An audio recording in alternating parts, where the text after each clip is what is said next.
All right, we're here. We're live. Sorry for the delay. Had technical difficulties, but we're here. We're going to discuss Kanye's, of course. We don't get into the uh, trending topics and stuff like that, but to me, this is very important. And it's a sentiment that I've actually had for a while, and I haven't heard anyone really come up with a good logical reason, or a good logical explanation other than fear. So if someone can give me a logical explanation for this, I would really appreciate it. Now, obviously, I don't think he meant that it was a choice as literal, and that's I mean, people are taking this too literal. But if you're watching this channel, if you're a fan of this channel, you're probably not one of those people, thank God. So first, let's look at it, the word choice. Now, choice is at first I thought it was the wrong choice of word somewhat, but I agree with the word choice because choice in a sense is empowering. If you feel that you have the choice to do or not to do something, it gives you more power than saying you don't have a choice, you don't have any control over it. So for him to pose the question as slavery as a choice, to me, that is more, I just feel like that's really one of the main points that is being made. Now, the main point I want to make is because really slavery, we can say the prison industrial complex system and different things like that. But if slavery, it has a lot of parallels to today. And if the slaves outnumbered their masters, like in Virginia, at certain points, the slaves outnumbered their masters 4-1. So if there's 4 of us and there's one man on a horse and he has a gun, he fires the gun. If one of us try to leave, the man on the horse tries to fire the gun. That leaves 3 of us. He's focused on the man that's running. To reload that weapon, because you got to remember, this is hundreds of years ago. To reload that weapon, it's going to take at least, if he's good at reloading it, 30 seconds. So that has always been something that has bothered me, that I can never get an answer for, way before this Kanye saying slavery was a choice thing, because I think he's making a valid point. If you don't get caught up literally in, oh, well, it's a choice, and yes, we know you could die, and yes, we know technically or literally there wasn't a choice. But the point that I'm trying to make is, how did we stay, like 400 years is a very long time. Very, very, very long. However old you are when you see this, just think of everything that you've been throughout your life, and imagine going through that for 400 years. That is a very long time. So there's this there's this Newsweek article, and it's saying that they had to produce so much tobacco, and obviously to produce the tobacco, this is obviously before the machineries and stuff, you need people working in the fields. So you need a good number of people. That's number one. Number two, the slaves were breeded like they weren't weak, they weren't malnourished. Like obviously they weren't picking the weakest slaves, they weren't picking the weakest group of people. They wanted to pick the strongest group of people, those who could survive, because that's your investment. So you have to think of the physical shape that they were in, or we were in as slaves during that time. You have to think of how we outnumbered the slave master. And then you have to think of how long it would take them to really attack us with the gun, because the gun, you could say, if we outnumber them, their weapon is their biggest offense that they will have against us. So if it takes so long for them to reload their weapon, obviously, I just feel like after, I don't know, 20, 30 years, it would just seem like, well, we're here every day. It's 10 of us. It's only 2 of them. If something happens to one of you, you be all right, but we can take 2 of them because they need us in numbers to produce these products because this is how they make their money. So I've never understood, and I don't think there's a book. If you're watching this or if you see this, you can comment and let me know how. I mean, yes, there's obviously the fear. You can say the indoctrination through religion. We can discuss that also. But how in the heck 400 years is a very long time. And it's the same thing going on today because we outnumber the police. We outnumber politicians, but we don't show up to vote. We don't police our communities. So in a way, if 100 years from now, if somebody was to say, well, that was their choice to get police, beat up by the police, it would be technically correct because if we're allowing it to happen. But at the same time, if you don't react emotionally to that, if you're allowing that to happen, that means you have the power to prevent it. And that's what Scott Adams, the guy who did the thing about the golden age and Kanye and how he was agreeing with what Kanye was saying. And it's the simple premise of if you are the solution, if you're the problem, you are the solution. So if we're the problem, if we're not policing our communities, if we're not going out to vote locally, who's going to vote?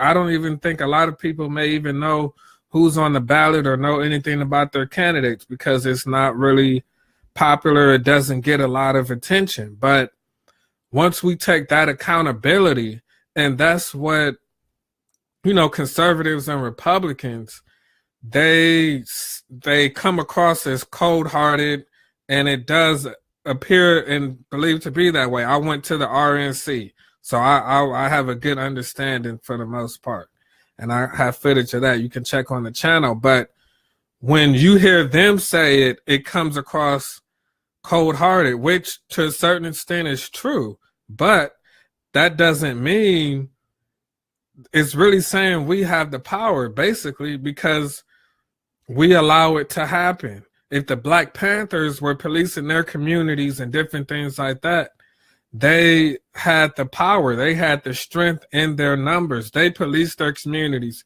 They did the free school lunches. They, with little to no money, and they were able to do it. So what excuse really do we have? And this is the thing with media, how it divides us and how we become so reactionary to this stuff like Kanye West is if we think one person says one thing, then they must think another way about something else. So, for example, just because I say we need to be more accountable, it doesn't mean I'm not saying police brutality doesn't exist.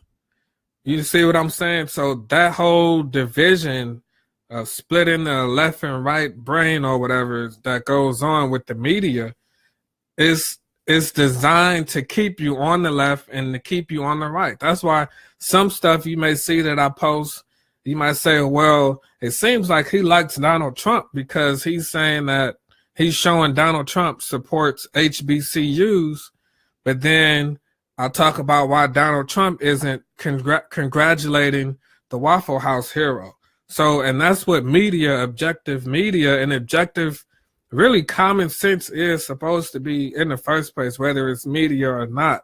You're just supposed to look at it objectively for what it is. But back to being accountable, I believe and I've always felt this way also, that the main reason we are, as Black people, people in the diaspora, and even those abroad in Africa, the main reason we're in the situation we're in is because our freedom was given to us.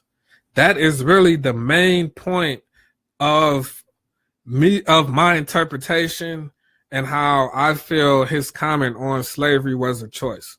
And I've always felt like that. I always felt that, I mean, yes, as a whole, we may have been outnumbered, but obviously we were able to, you know, connect with the North during the Civil War. But at the same time, we had to wait for Lincoln. We had to wait for papers to be signed. We had to wait for their government that still doesn't care about us. And we never said, look, this is what it is. If you got a problem with it, there's going to be repercussions. There's going to be a problem. If you have a problem, we're free. We don't want you doing anything. If you do, we're going to protect ourselves and defend ourselves at all costs. And to me, that is why, because that is really where the dependency on the system started. Because I have a video on how public housing, Section 8 housing, this dependency stuff that you would hear conservatives talk about, the dependency that we have on the system, never mind whites being on food stamps and stuff more than Black people, but I'm just talking about us. The dependency that we have on the government, on government assistance, and how that stems from us never truly freeing ourselves from slavery. Because if you look at it, we still talk about the 13th Amendment, like the movie on the 13th Amendment and all of those things. So we never really, and I don't have the answer on what better way we could have done to prevent this situation rather than being more aggressive about it. And I think history at a certain point in time, I think a lot of things are suppressed during that time because there were a lot of Black inventions right after slavery was abolished. Yet the narrative is that we were illiterate, we couldn't read, we didn't know anything. We just knew how to pick cotton and work on the field. How can we come from generations of illiterate slaves, so to speak, which is the narrative, and come up with all these inventions right after slavery? So we had to have a high level of intelligence, of, you know, genius inside of us already. And all of the slave movies that are out, I don't know any slave movie that shows a slave inventing something, even though this is what actually happened after slavery was abolished. So not to get too off track on that, but I just want you to really, really think and just use your imagination for a moment and just think, if we freed ourselves on our own terms and not wait for a president or some white man to write up something, things would be a lot different than they are today. But in order to do that, you would have to look at slavery as a choice. And yes, these are sensitive topics, but we have to be able to have a dialogue with sensitive topics and be able to move through them and not be so attached to the emotional aspect, so to speak. And it's not saying that emotion isn't genuine or isn't righteous. It's just saying that, how do we look at hindsight is 2020. If you outnumber your slave master 4-1 at the least, and he only has one gun, how in the heck do you go through that for 400 years? And I can't get an explanation. If you share this video, comment, let me know if you agree with Kanye, if you disagree with Kanye. That's just my interpretation on it, is that we should have freed ourselves on our own terms. And he made those and that wasn't even a real video about him talking about the Crips, but they saying the Crips put a hit out on him or something, or looking for him, and that's a slave mentality, because Kanye West clearly isn't the problem. He's not, even if you want to say he wants to be a part of the system or he wants acceptance, he's not the system. So this, you see this pattern. We can organize against each other. We can, call for violence against each other. We can systematically just organize against each other. But when it comes time to get numbers to outnumber the slave master, when it comes time to get numbers to outnumber the slave master, or when it's time to outnumber the politicians, or when it's time to outnumber the police, it's quiet, just like that. It's quiet. And I've never understood that my entire life, how we just fight and attack each other and we get brownie points and it's cool and we do it at the drop of a hat. There's no real dialogue. I mean, these are grown men. But when it's time to go against the system, or when it's time to get something on the ballot, we don't do it. So we outnumbered them 400 years ago, and we outnumber them today. So he would have to be correct, because if slavery was a choice, everything that we're going through today is a choice.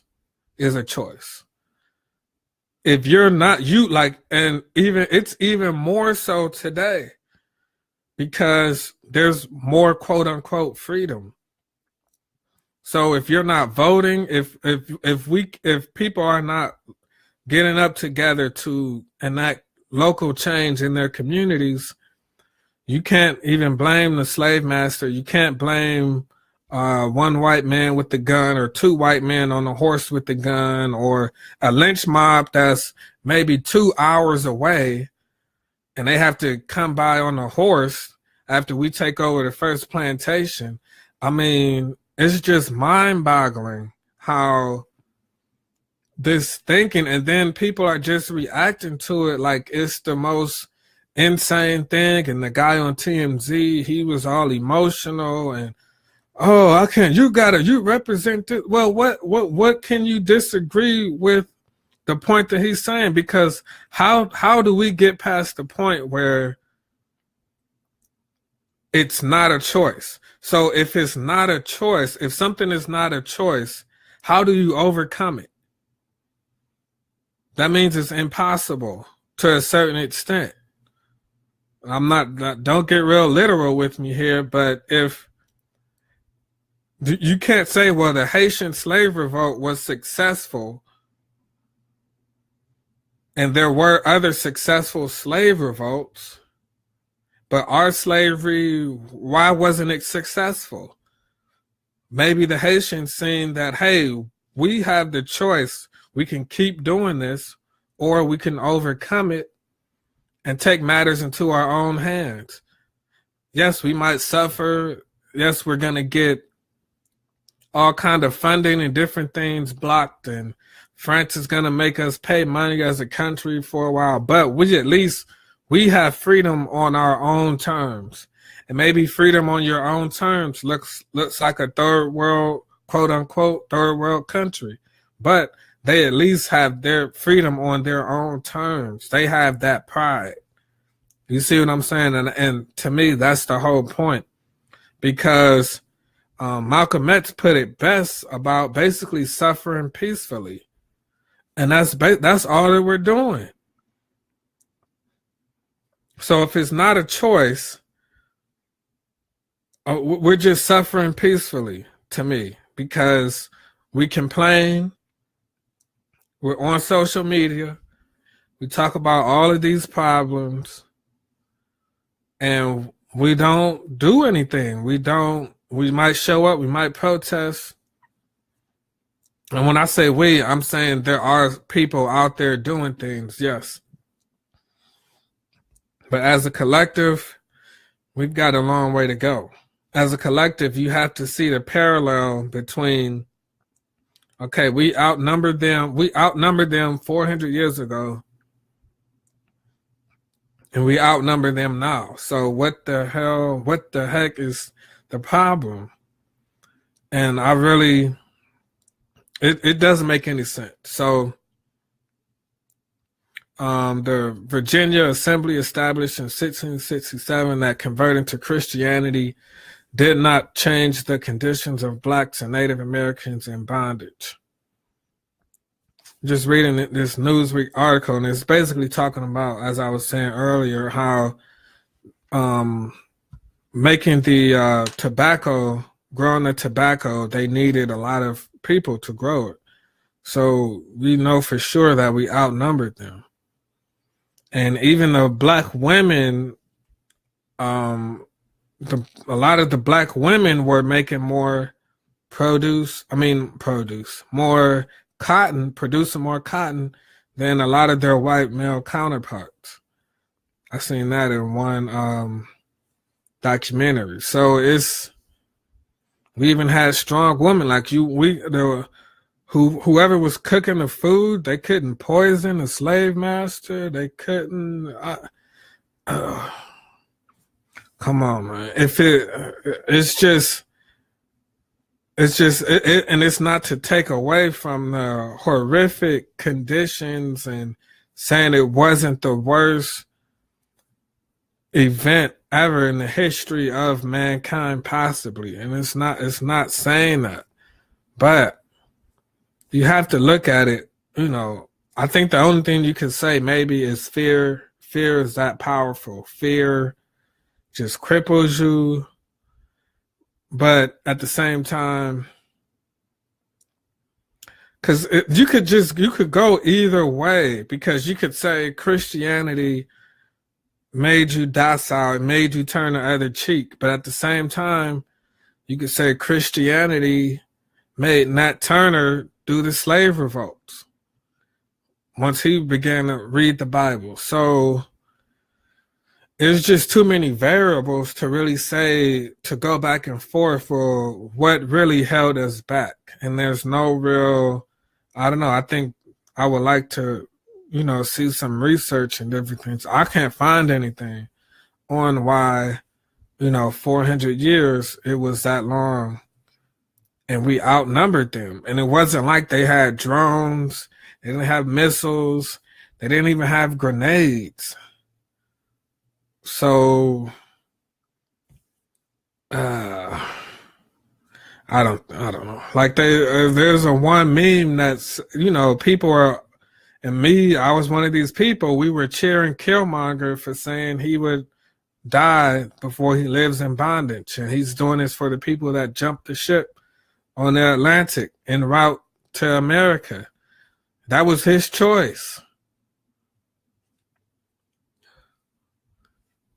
But people like that. But when Kanye says they could have walked off the plantation, because the Indians, when the Indians came from India to work in like Jamaica and different places, they weren't good slaves. And I don't know, maybe they used some kind of Jedi mind tricks, but they weren't really bothered like that, because they were looked at as, well, y'all can't work that good, so we don't really expect much from y'all, I guess. As far, maybe they did that on purpose. I don't know. But I don't know, man. I need an explanation. I agree that it was a choice. If you disagree that, at certain point, you have to agree that it was a choice. 400 years. And you outnumber the slave master. But if you disagree, you have to tell me, you have to give me a reason why it lasted for so long. I mean a good reason, like maybe it was one man, but he had a lot of guns, or maybe the slaves didn't know where to run away to, they couldn't plan, or I don't know, but I definitely am looking for a a logical explanation as to why it lasted this long, because it's never. And please don't tell me, give me Old Testament that this is in the Old Testament, so is prophesized to last that long or whatever. I don't want to hear that. So because that's really, when you get into that thinking, that's maybe how we lasted that long, even though they weren't looking back like, well, 400 years, I guess we got to keep doing this for a few hundred more years. No, they weren't looking at it like that. But when you think like that, you take away your power. So look at how we outnumbered them. Look at how, most importantly, how we did not get freedom on our own terms. We didn't demand 40 acres and a mule. We didn't say, hey, if we're free, we want this section of land. We want these weapons to protect ourselves, and y'all got to give it to us. So I've been going rambling for 26 minutes. Let me know your thoughts in the comment section below. Only here where alternative, independent thinking is as simple as breathing.